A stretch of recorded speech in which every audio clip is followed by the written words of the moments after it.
जिसका मुझे था इंतजार, जिसके लिए दिल था बेकरार, वो घड़ी आ गई आज। नमस्कार दोस्तों, हमारा नाम है घनश्याम मुलानी और आप देख रहे हैं विश्व भारती न्यूज टुडे लाइव। आप सभी का विश्व भारती न्यूज टुडे लाइव में बहुत बहुत स्वागत है। दोस्तों, सच में वो घड़ी आ गई है जिसका हमें था इंतजार।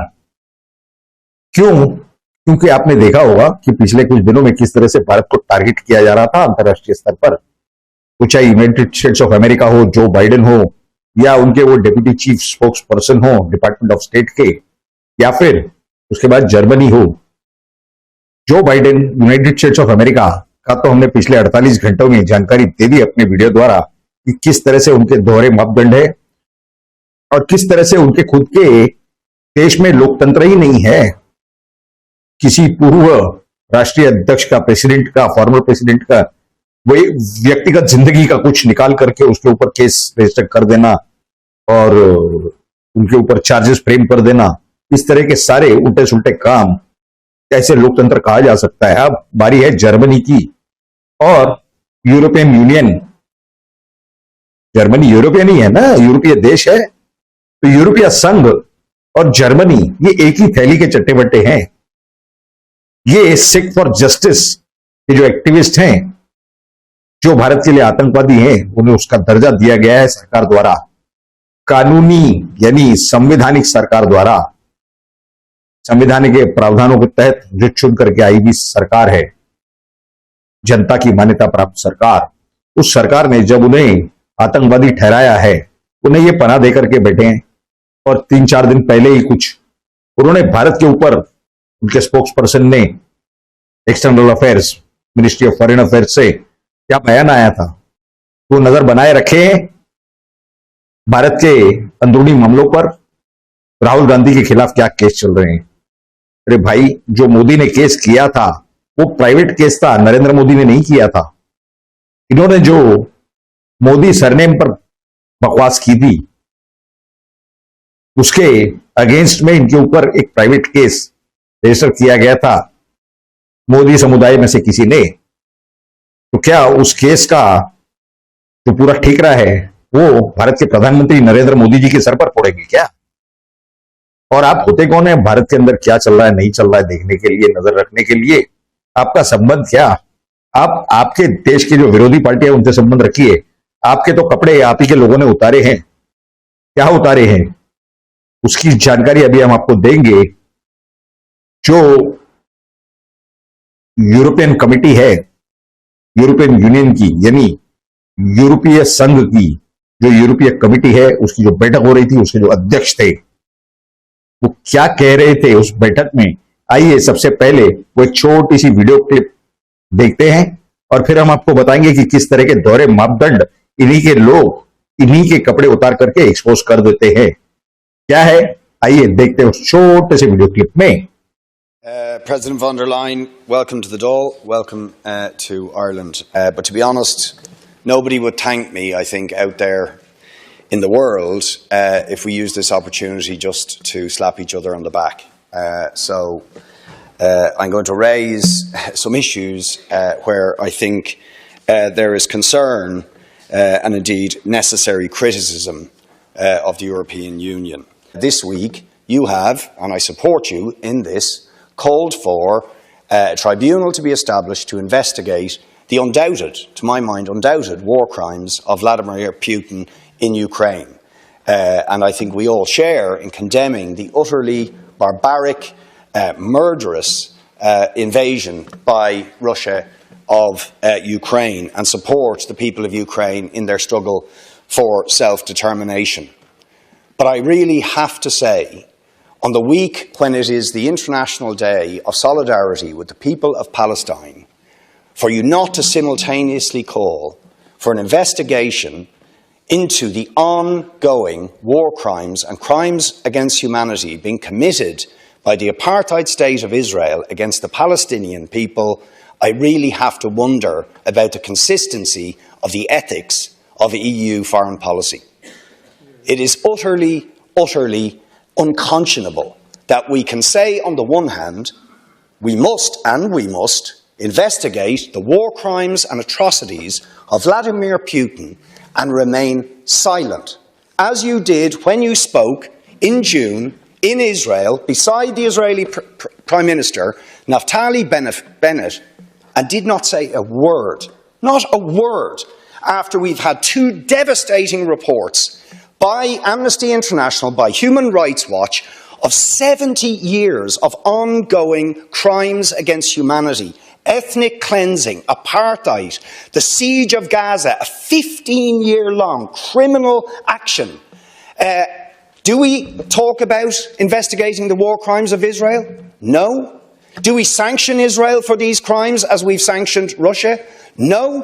तो दोस्तों, अभी आपने देखा कि कैसे ये चौबे चले थे छब्बे बनने और दुबे बन के आ गए।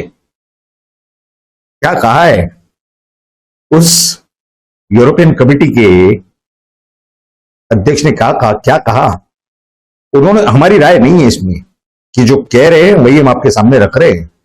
उन्होंने क्या कहा है? उन्होंने रशिया और यूक्रेन की जो आपस में लड़ाई चल रही है उस विषय में उन्होंने कहा है कि वहां पर वॉर क्राइम हो रहे हैं। वॉर क्राइम यानी क्या? लड़ाई के दौरान, वॉर के दौरान जो गुनाह होते हैं उसे वॉर क्राइम कहा जाता है, और वो कई सारे इंसानों पर अत्याचार हो रहे हैं, जुल्म हो रहे हैं, जो कि मानवाधिकार के खिलाफ है ना? और उस रशिया की ये यूरोपियन यूनियन यानी यूरोपीय संघ निंदा भी करता है, उसके खिलाफ प्रस्ताव भी पारित कर चुका है, और रशिया के खिलाफ वो सैंक्शन भी लगा चुका है, यानी प्रतिबंध। अब बताइए, ये यूरोपीय देश खुद बता रहे हैं, और वो उन्हीं के लोग, उन्हीं के एक देश के प्रतिनिधि क्या कह रहे हैं उसके अंदर, वही कह रहे हैं। यूरोपियन कमेटी के अध्यक्ष वो क्या कह रहे हैं? पैलेस्टाइन, गाजा में जो वॉर क्राइम्स हो रहे हैं इजराइल की तरफ से, उसके बारे में तो इजराइल के जो सत्ताधारी हैं उनसे ये यूरोपियन देश के सत्ताधारी मिलते हैं, तो उनसे तो उस वॉर क्राइम के बारे में कुछ नहीं कहते, उसकी निंदा तक नहीं करते। रशिया पर तो सैंक्शन लगा दिए यही यूरोपियन यूनियन, यूरोपीय संघ ने, लेकिन इजराइल के खिलाफ कोई सैंक्शन, कोई प्रतिबंध नहीं लगाए गए हैं। विषय क्या है? वही वॉर क्राइम का इनके तरफ से, यूरोपियन यूनियन की तरफ से बात कही जा रही है, उन्हीं के देश की तरफ से कहा जा रहा है। यानी एक तरफ रशिया और यूक्रेन के बीच में जो वॉर क्राइम उनके हिसाब से हो रहे हैं, उस वजह से रशिया पर प्रतिबंध है, रशिया की निंदा की जा रही है। लेकिन इजराइल और पैलेस्टाइन के बीच में जो कुछ चल रहा है, उसी तरह के वॉर क्राइम इत्यादि जो उनका कहना है, उस पर ये यूरोपियन यूनियन यानी यूरोपीय संघ के तरफ से ना ही कोई प्रस्ताव आया है, ना पारित किया गया है, ना ही उनके ऊपर कोई सैंक्शन, ना प्रतिबंध, कुछ नहीं। स्पष्ट रूप से ये जर्मनी हो, ये यूरोपियन यूनियन हो, और ये सारे एक ही थैली के चट्टे बट्टे। और दूसरा वो क्या कह रहे थे? एमनेस्टी इंटरनेशनल का नाम ले रहे थे कि एमनेस्टी इंटरनेशनल की रिपोर्ट है कि गाजा स्ट्रिप यानी गाजा पट्टी में और ये पैलेस्टाइन में काफी सारे मानव अधिकारों का भंग हो रहा है वॉर क्राइम्स के तहत। कौन है ये एमनेस्टी इंटरनेशनल? कौन है ये? यही यूरोपीय देश, वामपंथी, लेफ्टिस्ट, कम्युनिस्ट, भारत विरोधी देश है, उन्हीं की फंडिंग है इस एमनेस्टी इंटरनेशनल को। अब जब इन्हें इजराइल का विरोध करना ही है, वह फिरा करके जिस तरह से भारत के अंदरूनी मामलों में हस्तक्षेप कर रहे हैं, तो वो इतनी ताकत उनके पास है नहीं कि इजराइल के खिलाफ वो कुछ बात कर सके या कुछ एक्चुअली कर सके। लेकिन फिर भी वो एक माहौल तैयार कर रहे हैं। हद है इन लोगों की। इनका शायद वक्त आ गया है कि सही से इलाज हो, यानी वही घड़ी आ गई है। आने वाले समय में भारत की तरफ से तो इन्हें सबक सिखाने की कोई नौबत नहीं रह गई, कोई गुंजाइश नहीं, क्योंकि भारत के साथ तो 20 देश ऐसे हैं जो रुपए में व्यवहार करेंगे, ना यूएस डॉलर में और ना ही यूरोपियन पाउंड में। तो ये दोनों, जो यूएस डॉलर है या यूरोपियन पाउंड है, इनकी तो वैल्यू घटने जा रही है आने वाले समय में।